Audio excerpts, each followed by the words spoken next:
here. I heard my landlord turning the heat on just earlier. So it's officially fall. We're in the middle of October, and it's my favorite season of the year. So for those of you who are jumping on, who are joining us, let us know where you're tuning in from. If you're watching later, let me know where you're watching from. Last week we had somebody on from India and the UK, and so we really get an international audience over here. Today I'm here with Dr. Luff. Dr. Luff, where are you joining us from? From sunny San Diego, California. Awesome. How's the weather out there? It's nice. It's nice. Mid 70s. San Diego is a great place to live and a great place to come visit. Mm-hmm. Nice. And everybody's safe and healthy and. Yes, everyone's safe. My wife and I have been married for 20 years, and we have four children, and thank God everyone's doing okay under the circumstances. But man, can't wait till this is over. Yeah. So what's it like having 4 kids distance learning? It's crazy. As a matter of fact, if folks are joining right now, you may hear noises in the background. That's my 4 kids that are going from their distance learning to cooking lunch to, and I just told them, hey, I'm going to be on LinkedIn Live, but there's a lot of noise that might be in the background, but that's just the way it is at the Loughborough household right now. No, that's okay. I mean, listen, that's reality, right? We're all home, so it's all good. And I commend you for getting anything done with 4 kids at home right now. So, I know. For those of you watching, let us know how you're doing in this pandemic world. Do you have kids at home? How's your business going? Of course, I'm always interested in hearing about what our experiences are nowadays. I have a cat that often likes to interrupt lives and Zoom calls and things like that, so we might hear from him later too. So this is Coffee with Entrepreneurs Live, and the first question I ask everybody, and I want to hear this from the audience as well as you, Dr. Luff, is how do you take your coffee? And if you don't drink coffee, how do you start your day? Well, I take my coffee with cream and sugar, kind of a little on the sweet side, and so a little creamer and 2 Splenda, and I'm good. Awesome, cool. So that's what you drink in the morning? Absolutely, yeah, absolutely. That, and I also drink water. Nice. Water. Very Water's good. Water is good for you. Water is good for you. I have my lemon seltzer here, and that's what I do throughout the day. But I do start my day every morning with a oat milk latte from this small cafe near me that I just think these places really need our business nowadays. So I get a lavender latte, and it's the perfect combination of relaxing and caffeinating. No, that's great. I hear you. So yeah, and Yolanda just jumped on and she said, "Hi guys." So hi, Yolanda. Hi, Yolanda. Tell us how you're doing. Tell us. I know you're in Florida, if I remember correctly. So did you have coffee today, or do you drink tea? What's water is good for you. Absolutely. Hi, Kelsey. Kelsey's on here too. All right, everybody who's joining us now. How do you take your coffee and caffeinate up? Because we're going to have a really good conversation. So Dr. Luff, he sent me his bio earlier, and he said the first sentence of his bio starts with, Dr. Luff is an overcomer. What does that mean? So it means that, in life, you're going to be faced with adversity and challenging things. And, my whole life has been about finding a way to get back up. We're going to talk about it later, but the name of my book is called Watch Me Rise. And it's kind of like this internal saying that I always have to in myself, that when life knocks you down, you figure out a way to get back on your feet, that you're an overcomer. For me, it really stems from my background. I'm the oldest son of a housekeeper. My father wasn't in my life necessarily. And so, I had to navigate life. It was really challenging. My mom was a housekeeper, and so we didn't have a lot of the finances that we needed. And so, I've had to overcome in many circumstances in my life. So that's really the premise behind it, particularly starting as early as education, all the way up to right now. I mean, even if we think about the climate of where we are in our nation and also across the globe. Hmm. We as a country, we as a global society will need to we have to overcome this. We have to overcome the situations that's coming into our lives. So, I'm a very optimistic person. I'm a person that believes in the glass half full and Hmm. not the glass half empty. Because in life, there's going to be ways, people and situations are going to always try to pull you down. You're going to have to figure out how you're going to overcome it. What's going to be, how are you going to get back up on your feet again? And that's kind of been the story of my life. I love that. And when I read your bio, that was the first thing that struck me is like, wow, that's never been more relevant than this year, right now. Everything that we're going through. You have 4 kids at home and you're distance learning, right? And your business, as you shared with me, was mostly speaking, but now you're doing more of the consulting end of things. So it sounds like you've really cultivated a lot of resilience during this time. Oh, absolutely. And one of the things is that this is one of the most challenging times to Hmm. to run your own business, to be an entrepreneur. I mean, this is when really things can be tested. But it's those experiences, and it's those experiences that got you to where you are today, or what will sustain you through times like this. I mean, for me, I've been doing a lot of speaking. I've actually been speaking since 1993. Hmm. But the speaking business has changed. You can't be in person, you can't do crowds. Right. So, mostly my consulting business is what's been sustaining us through this time, but also coaching, being able to speak to people and help people who are going through difficult times. I'm talking to people that are going through depression, that are on the verge of getting a divorce, that Yeah. are substance abuse issues have gone up, even violence within the family. I think a lot of people, I'm not going to say this right because it just popped into my head, but I think Maria Shriver said something about grief, that as a country and a nation, like, we don't necessarily know how to grieve Mhm. correct, like, right? Like, we just kind of pick up and keep going. But there is a time when you need to take a pause and you need to deal with things that maybe have set you back or hurt you in your life, and have people in your life who can help you to keep going. Mhm. And that's kind of what I do. I mean, I don't want to jump too far, but when you grow up with adversity and you challenging situations in your life, like where, for me, it was hard for me to go to school and do well in school because when I would go home, I wouldn't know if I'd have a home. I wouldn't Mhm. know if the lights were going to be on. I wouldn't know where my next meal was going to come from. When you're living life through that lens, I mean, all hands on deck, and I've worked through education. I've worked my whole life to be able to help other people who are going through trying times, just like we're going through right now with our unemployment rate, with people who are having a hard time paying their rent and their mortgage. Mhm. And, my interest is more, I want to help other people, not just help myself. I think we live in a very self-serving society, and sometimes I don't never want to forget where I came from. I think it's Mhm. really important, and that I always give back, and that I have a heart filled to help other people. I love that. So the subtitle of your book, which is, I think it speaks a lot to your story. It's "Watch Me Rise: From the Streets of Despair to the Halls of the Ivy League." And the picture is of somebody standing there, and it's one foot has jeans and sneakers, and the other has this sort of you could see like it's the beginnings of a business suit, right? You know, Absolutely. and I think that what you're talking about is really valuable, especially today.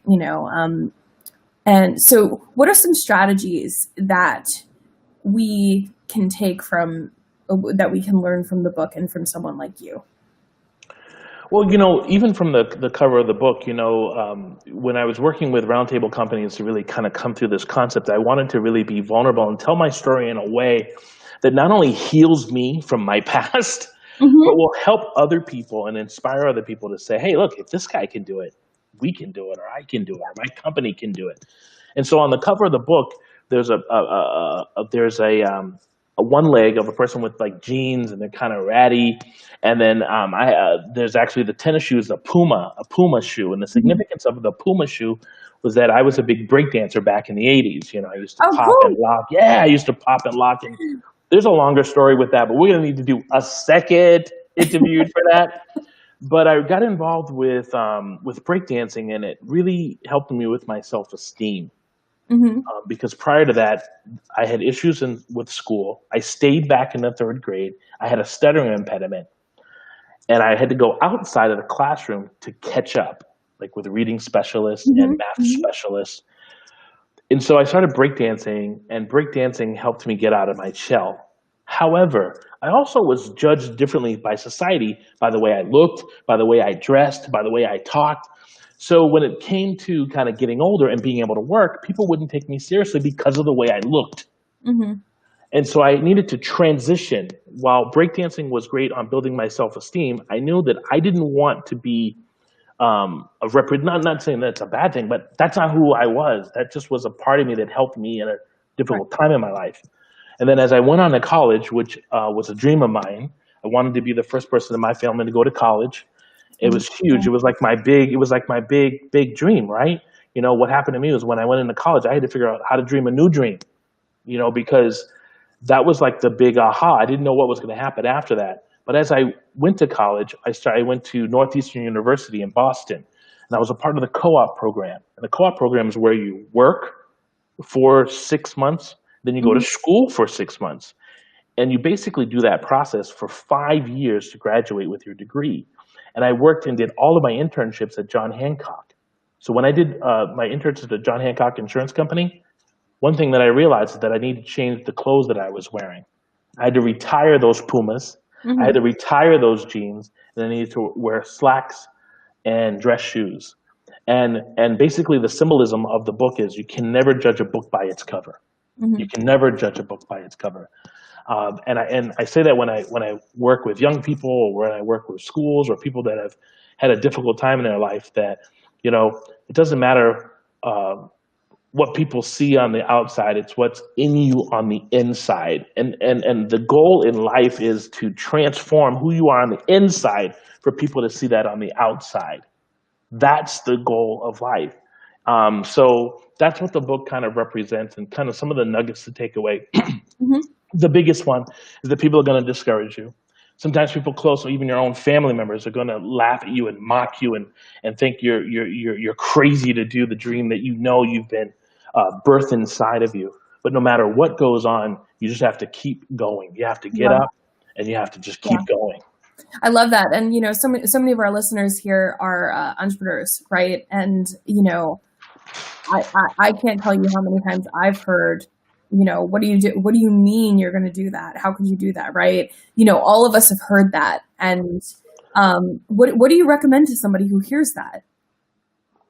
You know, the first thing that I think about when you ask me that question is to go back to that moment when you decided why you wanted to do it.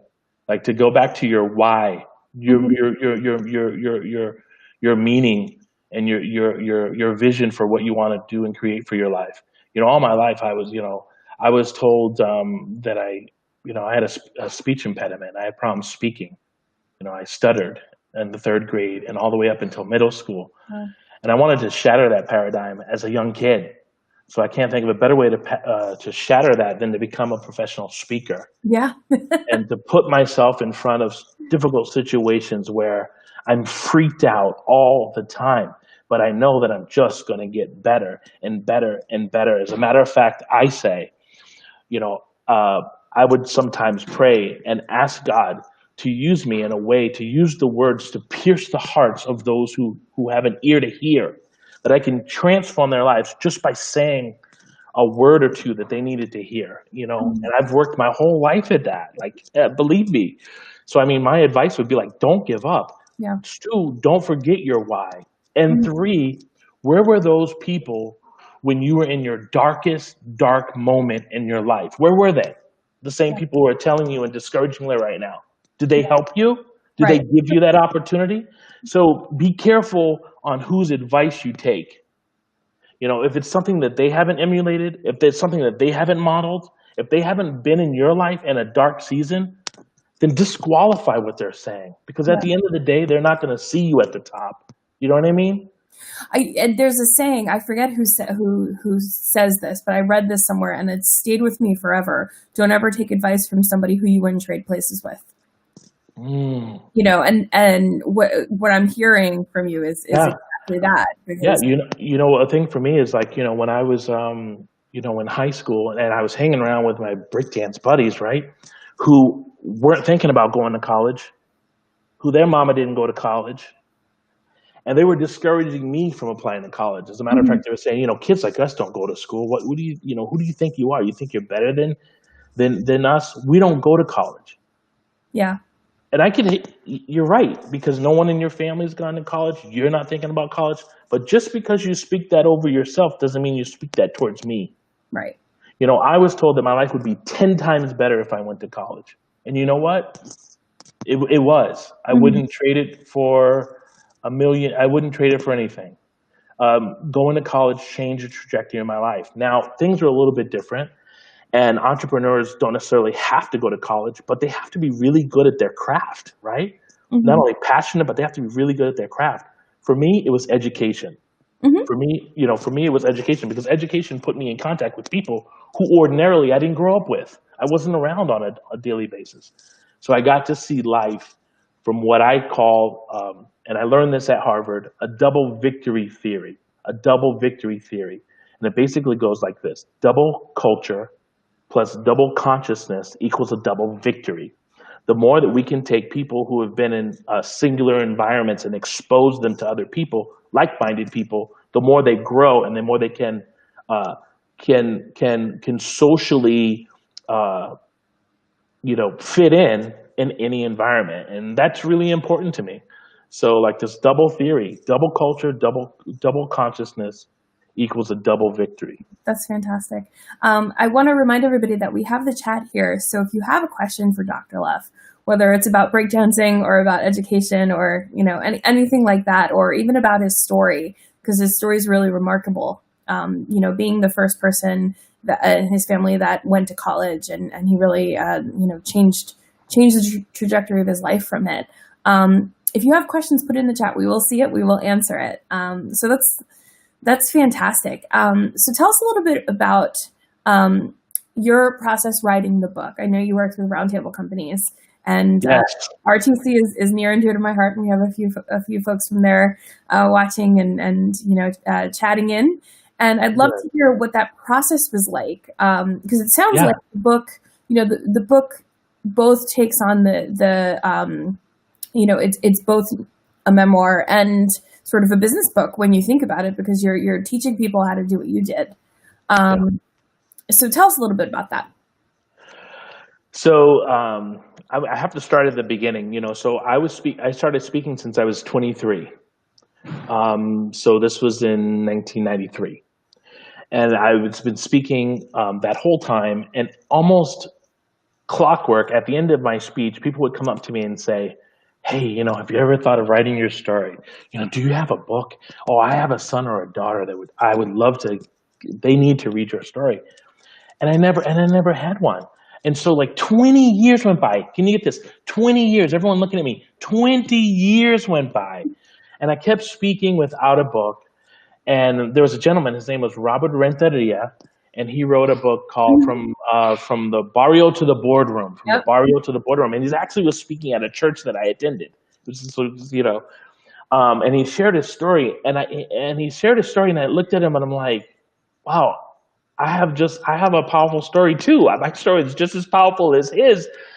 And I've been wanting to tell it. And so I connected with him and I reached out to him and I talked to him and I read his book.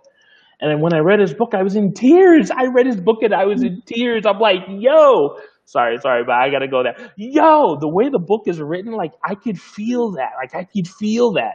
I felt like I was in the room with him in some of the situations, like when he was in the Barrio in LA, and he was talking about that. And then he was in the boardroom and talking about the difficulties of people taking him seriously based on his background and where he came from.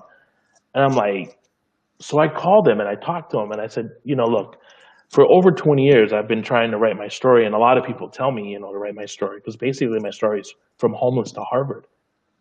Yeah. But there were two things that were stopping me. One was uh, finding a company that I felt comfortable with being myself, and I kind of felt like that's not going to happen. And then two, my own insecurities around writing. I Mm. had insecurities about writing my story, and I think to add another third point was more fear, the fear of the unknown, and the vulnerability of telling my story and having the world kind of dissect and kind of question who I am as a human being. It was Mhm. very vulnerable. Yeah, Um, it's so it's he, it's scary, and it's a so scary thing to put your story out. so he introduced me. I wrote my book in 2014, so it's been 6 years. It's time for me to write another one with RTC and to do some other projects with them. It's been a while, but once I decided I wanted to do it, I talked to the folks at RTC, particularly Corey, and he's a phenomenal human being. I mean, the guy touches your soul when Yeah. when you talk to him. We love Like, you, Corey. he really is. I don't know. Yeah, he really is the real deal. I mean, Mhm. that's really all there is to it. So we talked, and I talked with the team, and I kind of said, here's where I am. My budget's not huge, but I'm willing to do the work. And if you guys would help me, I'd love to do it. And what I found through the process is that, they were very, very flexible. And I think that's key. They were flexible. They're like, there's many different ways that we can get to a finished product of a book. So what's going to work best for you? And I think for anyone who's listening, who's contemplating, thinking of writing a book, I can't think of a better company to help you do that. They'll work with you through the process. So I had a budget. I'm like, this is like all I could do. And I had to work to get that budget. And then I said, but I want to be in charge of writing it. And they're like, absolutely. So we set up a schedule. It took me 2 years to write the book. And what we decided, the book's 18 chapters. And what we decided that I would write each chapter, like just write it out each month. So it was a month, a chapter. The reason it was a month, a chapter, because that's all I could afford at the time. Mhm. But you know what? They worked with me. And as I was writing the book, here's the other thing that happened. I started to see the healing process in my life start to happen. I also realized that there was some really damaging and trauma that happened to me that I didn't even realize. And I never gave space or place for healing. So in writing it in the book, I actually was able to heal myself. So the whole writing the book was a tearjerker for me. Wow. It's 18 chapters of me crying and then thinking of me crying and then thinking to myself, hey, if I overcame that, Yeah. come on, what's stopping me right now? Look, let's go back. If I each step of the way, right? Like, so my book was, the biggest, we might talk about this later, but the biggest aha in my life was when I was homeless. And then when I got into college and I was trying to figure out how I'm going to stay in college, how I'm going to finish college, all I would do is think back to being homeless and say, look, if I could finish being homeless, I'm sure I could finish this bachelor's degree. And then when I got my master's, when I went on to Harvard and I was going through the master's program, it was really difficult because my academic experience up until that point did not prepare me for the academic rigor needed to be successful at a school like Harvard Graduate School of Education. But I went back to when I was homeless. I Yeah. said, but I overcame that. I decided not to jump off the bridge. Yeah. And it was the best decision I ever made. Yeah. So I can get through Harvard. And then I got married, and then we lost our first child. I said I have 4 kids, but really I have 5 kids. One's in heaven. I have 4. And as I was driving back from the hospital once we lost our first child, I went back to being homeless again. Say, if I could overcome being homeless, surely I can overcome this. Particularly, it's not only about me, and now it's about my wife who's in the hospital recovering after losing our first child. Wow. So I always go back to when I talk about being an overcomer, when I talk about watching me rise, life is going to be hard. Life's going to knock you down. We're seeing it right now, especially with COVID. Yeah. But you have a choice. You can either let what's happening around you impact you, or you could say, I'm going to be the ship and I'm not going to let any water come on my boat. I love it. I love it. So we do have a question here, and this homeless to Harvard is, my gosh, what a story, right? And I'm sure that stays with you in everything you do. I want to hear about how you got into Harvard. Okay, that's a great question. Um, and Wow, so undergraduate, I went to Northeastern, as I said before, and I'm going to try to get quickly to there, but there's a backstory to this. Hmm. My first semester in college, I got a 2.0, which is a C. Yeah. Um, well, what a lot of folks didn't realize is like that's how I was able to get out of being homeless, was getting into college. So I went right from the streets right into college. Wow. Yeah, that's how I was able to not have a roof over my head. That's why I'm like, college was the bomb. I loved college, best time of my life. But Wow. then I had to really focus myself, and I had a 2.0, a C. See your way back home. That's not really good, bro. You got to like, come on, you got to step it up a little bit. But what folks didn't realize is that, 6 months before that C, I was, on the street. I was trying to figure out what's going to happen. I actually was on a bridge, contemplating jumping off the bridge and ending my life. So it took me a while to transition to the college environment. But boy, when I got to college, I realized. And Hmm. so I dedicated myself to doing as well as I could academically. And by the time I was a senior, I'd taken my grade point average from, each semester it rose, so 2.0, 2.5, 3.0, 3.5. I got a 3.8 my last year. And I was an RA, and, I was a student leader on campus. I won there's a co-op award. I won one of the co-op awards for the School of Business. So, I don't say that to impress you, but to impress upon you the value of believing in yourself, Yeah. not giving up on your dream, getting back up.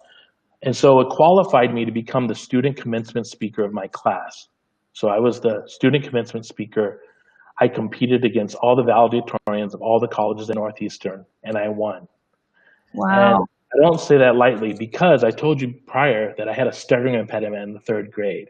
One of my own personal goals was to one day that I could be a professional speaker. People would take me seriously and also pay me to speak, Mhm. and that the words that I share would make an impact in people's lives. So it was more personal for me to be the student commencement speaker. And what I didn't know was that the keynote speaker who would follow me right after me was none other than former President Bill Clinton. And it was Wow. during his first term as president. Wow. And Northeastern was the first university that he ever spoke at. So, I don't believe necessarily in luck or chance. I believe in divine intervention. But as it would have it, the boy who grew up in Worcester, Massachusetts, who was the son of a housekeeper, would open up the commencement and speak right before Yeah. the Wow. president of the United States, who was 5 years before that, was homeless and on the street. Yeah. And so I decided to open my speech off by singing. Like everyone has something they're really good at. One of the things that gives me passion and gives me pause and something I love to do is I love music. Hmm. I played the violin for 18 years when I was growing up, and then I started singing. And so I opened my speech up by singing. It's on YouTube. People can Hmm. Google Doug Luff or Doug Luff Bro, and they can see the actual speech. And um, I didn't know if it was going to work. There's on live television. The president was there, the senators were there, and here, who's this guy getting up there speaking? And then I opened up my speech by saying, when I was a high school senior, my mother was pregnant with her fourth child. My father was nowhere to be found, and we found ourselves homeless with nowhere to live. And then you could hear a pin drop in the Boston Garden. It was like I, I thought to myself, looking around, saying, I think it worked. Keep going, keep going, keep going, keep going. Because I had them. Well, when I finished my speech, the president of the United States, former president, got up and he said, I read an article about Doug and his trials and tribulations because I was interviewed by the USA Today on the front page of the education section. And it said that he planned to invite himself and his mom to the White House. So I'm going to do just that. I'd like for Doug and his mom to come to the White Oh House. my gosh. Yeah, he said it at the graduation. So it's like, okay, well, I know this is being taped somewhere, so we're going to have to take him up on it. So how I got into Harvard is that 2 weeks after that graduation, we flew first class to Washington D.C. and we spent the third day. We spent 3 days there, and the last day in the Oval Office. And while we were there, the president said, "Hey, if there's ever anything I could do for you, let me know." And he put his hand on my shoulder, and what's really interesting is that besides my mom, I can't count on the number of people that have put their hand on my shoulder and said, "Hey, if you ever need anything from me, let me know." Like I didn't have that network. I Right, was, right. I wasn't born in that lineage. Mhm. I would love to, So when he said that to me, And then you had the president of the United States saying yeah, that. while he was still president, I said, yeah, Wow. I'm going to have to take him up on that. So I went to work at a domestic Peace Corps. I worked for his group called City Year in Boston, absolutely phenomenal place. And then decided the people that started City Year graduated from Harvard Law. And then all the people that I was working with at City Year, uh, they started going to Harvard. As a matter of fact, you heard of care.com? Mhm. Mhm. Care.com? Mhm. Care.com? Yeah. Yeah, that's Sheila Marcello. Sheila's husband is Ron Marcello. We served together at City Year. Wow. All of them. So all of them started going to Harvard. Sheila went to Harvard Business School, Harvard Law. Ron went to Harvard Business School. A lot of my other friends went to the Kennedy School, and so I was like, why not me? So I applied to Harvard with my brother because I was around the social influence of people who were going to Harvard, who attended Harvard. Yeah. And when you're around certain people, you start to ask yourself, why not me? Like, why just them? Right. Right. And so I applied to Harvard with my brother, and I remembered we're putting our application together. Now I had the whole speech, I had the whole Clinton thing, but Mhm. I had a direct line to George Stephanopoulos, who was the chief of staff. And I called George and I said, "This is Doug Luff, my brother and I applying to Harvard. Anything the president can do would be greatly appreciated." Now, I don't know all of what he did, but we did get letters of support and recommendations from our senators. And there was a call made on my behalf from the president of the United States to the president of Harvard. Oh my gosh. But academically, you need to also you need to be able to, cut the mustard as far as grades. And so my brother Daryl and I both got into Harvard and graduated from Harvard.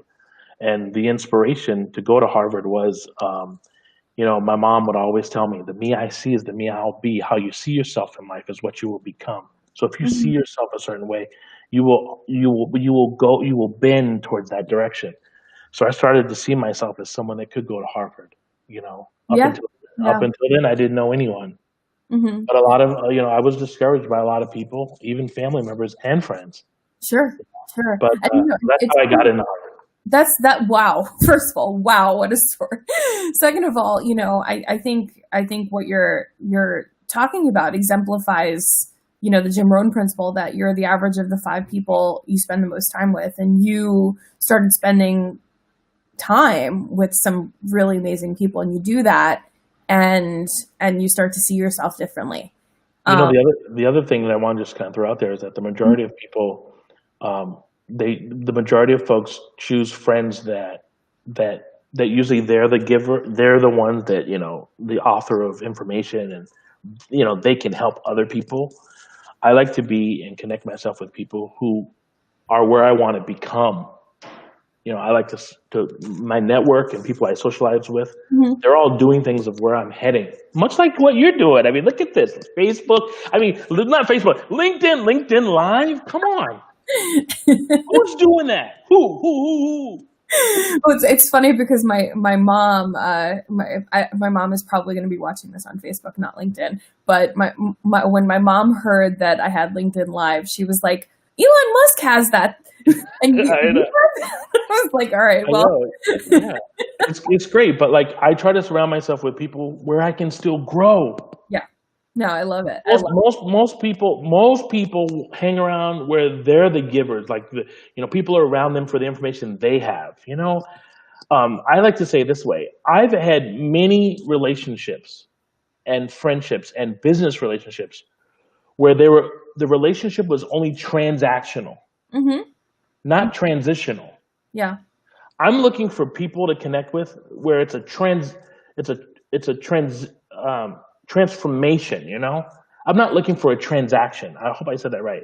I'm yeah, not looking for. They wanted to be friends with me because of a transaction. Look, you do this and I'll do this. You do this and you do that. I want to be around people who celebrate me and not tolerate me. I want to make people make me feel good about who I am I love and it. my imperfections and everything that I still have to learn, but they love me anyway. Mhm. When we do that, we're in relationships that are solid. They are built to last. And that's the type of thing now in my later stage of my life. I'm looking to connect with people where I could have transformational friendships, not transactional. You Hmm. do this for me and I'll do that for you. Love. I'm done with that. Yeah, that's amazing. So, what you and I were talking earlier, and you said that you're speaking. Things have changed, obviously, because of COVID, and you were spending a lot of your time speaking, but now you're doing a lot more consulting. What do your days look like? Wow. Well, my days turn into nights and my nights turn into days.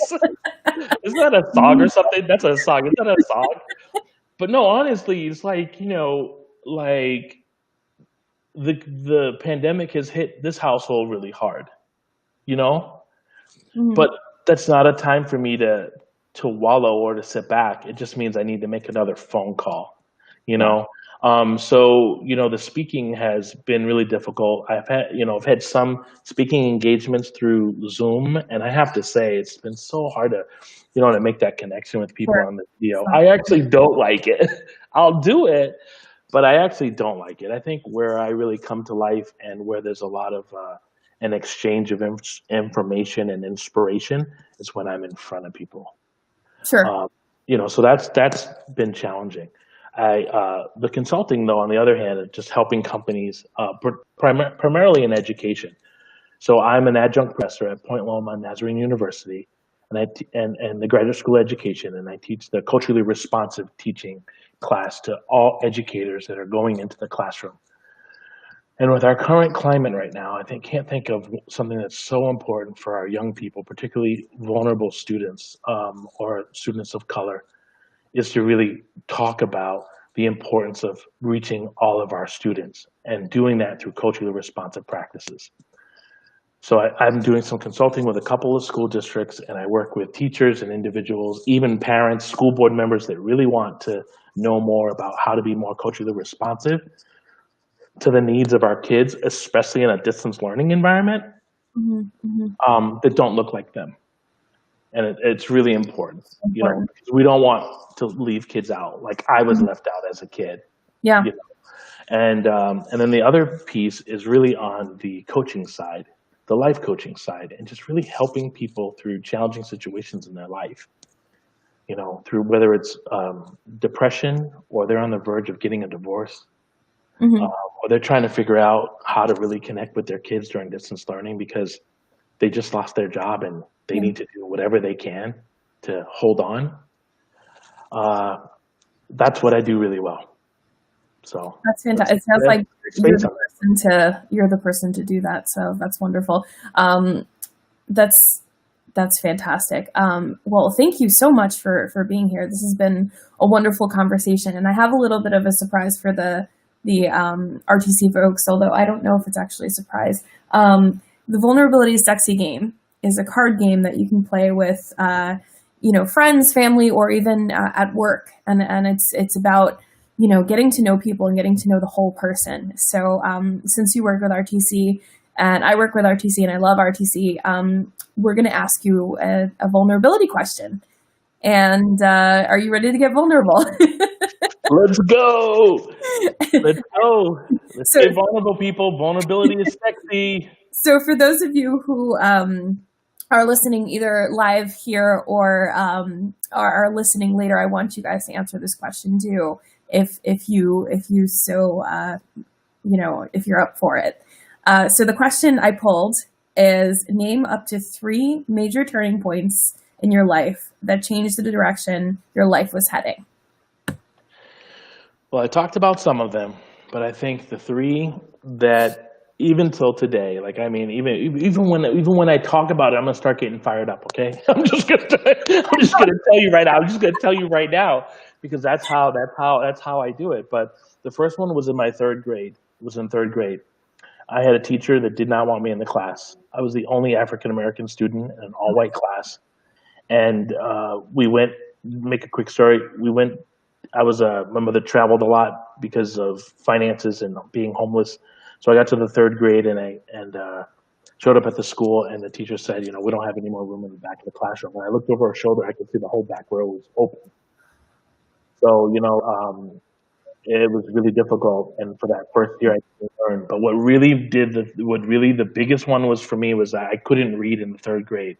The teacher knew I couldn't read, and they were doing a read aloud, and the teacher had me come in front of the classroom and read a passage from the book, knowing I couldn't read, and it would demoralized me. And a lot of who I am and what I do is because of that experience. So that Wow. so that would be one. Yeah. Two would be when we were homeless.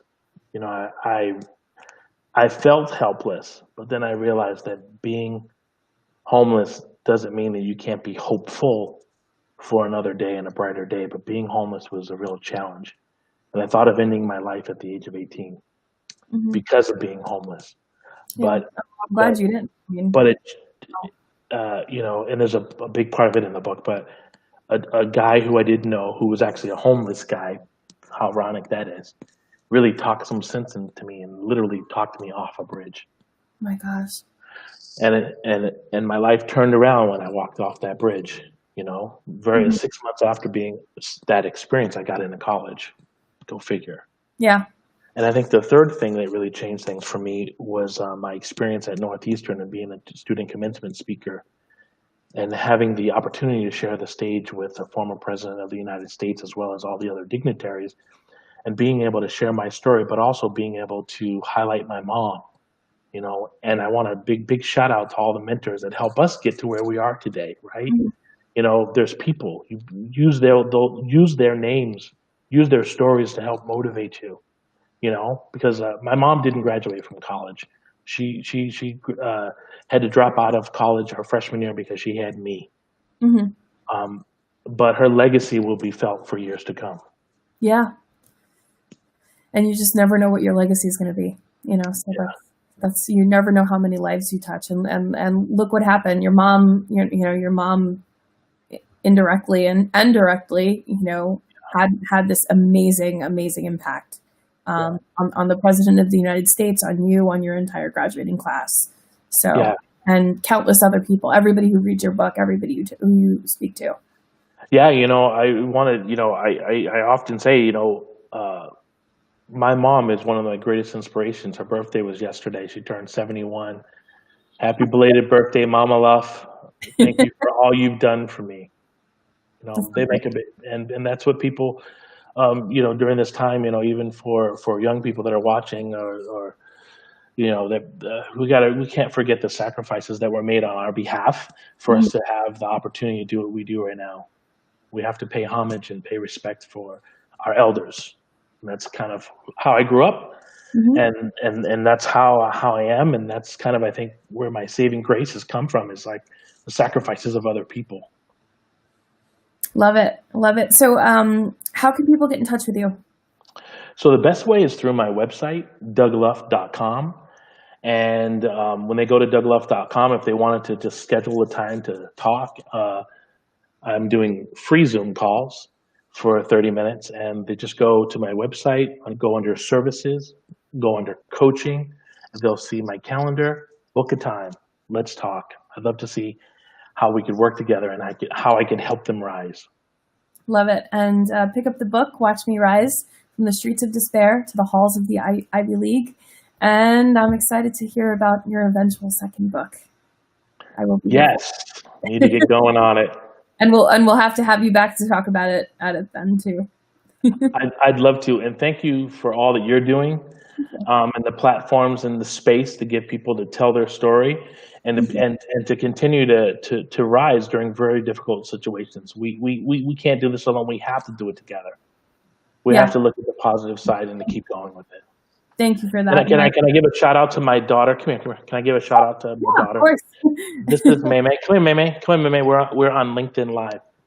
This is May May. Say hi, May. Hi.